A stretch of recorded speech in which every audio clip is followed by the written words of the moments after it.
அனைவருக்கும் ஆர்சிசியின் அன்பான வணக்கங்கள். இன்னைக்கு நம்ம என்ன பார்க்க போறோம்னா 6th ஸ்டாண்டர்ட்ல ஹிஸ்டரி பண்டைய தமிழகத்தில் சமூகம் பண்பாடும் இந்த தலைப்பில் இருந்து மிக முக்கிய வினாக்கள் என்று நாம் பார்க்க போறோம்.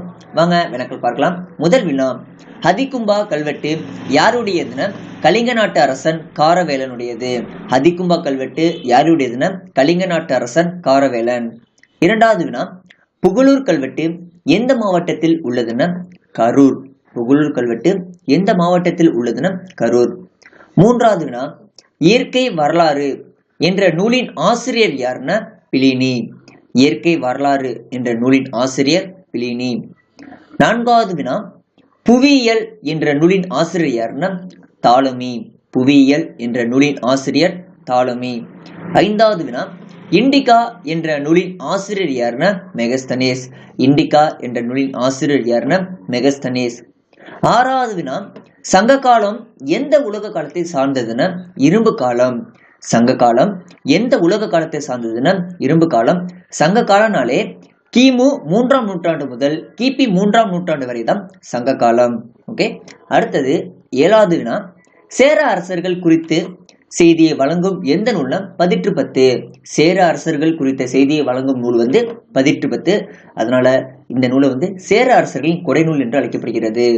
8வது வினா, கரிகாலன் ஆட்சியின் போது நடைபெற்ற வணிக நடவடிக்கைகளை பற்றி குறிப்பும் எந்த நூல்னா பட்டினப்பாலை. கரிகாலன் ஆட்சியின் போது நடைபெற்ற வணிக நடவடிக்கைகளை பற்றி குறிப்பிடும் நூல் எதுனா பட்டினப்பாலை. 9வது வினா, பாண்டியர்களின் நாணயத்தில் இடம்பெற்றுள்ள உருவங்கள் என்னன்னா யானை மற்றும் மீன். பாண்டியர்கள் வெளியிட்ட நாணயங்களில் இடம்பெற்றுள்ள உருவங்கள் யானை மற்றும் மீன். 10வது வினா, வேத வேள்விகள் நடத்தி நாணயங்களை வெளியிட்ட பாண்டிய அரசன் யாருன்னா முதுகுடுமி பெருவழுதி. வேத வேள்விகளை நடத்தி நாணயங்களை வெளியிட்ட பாண்டிய அரசன் முதுகுடுமி பெருவழுதி.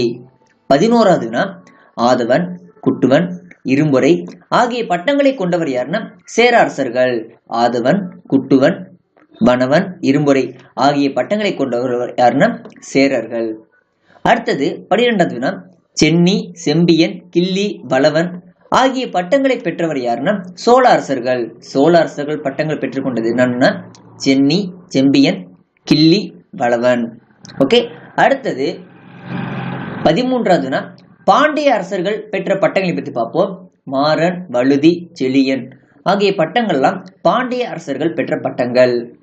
14வது, கிளார் என்பவர் யாருன்னா கிராம தலைவர். கிளார் என்பவர் யாருன்னா கிராம தலைவர்.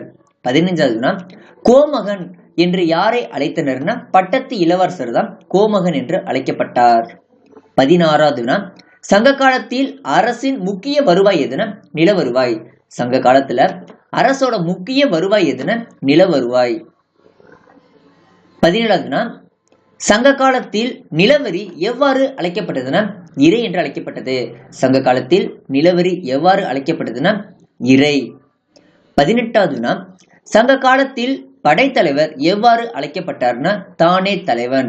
சங்க காலத்துல படைத்தலைவர் எவ்வாறு அழைக்கப்பட்டார்னா தானே தலைவன் என்று அழைக்கப்பட்டார். 19வது, சங்க காலத்தில் தோமாரம் என்று அழைக்கப்படுவது எதுனா எரியீட்டி. சங்க காலத்தில் தோமாரம் என்று அழைக்கப்படுவது எதுனா எரியீட்டி. 20வது, சங்ககால உள்ளாட்சி நிர்வாகம் எவ்வாறு பிரிக்கப்பட்டிருந்தது. சங்க காலத்துல உள்ளாட்சி நிர்வாகம் எவ்வாறு பிரிக்கப்பட்டிருந்ததுன்னா மண்டலம், நாடு, கூற்றம், ஊர். ஓகே.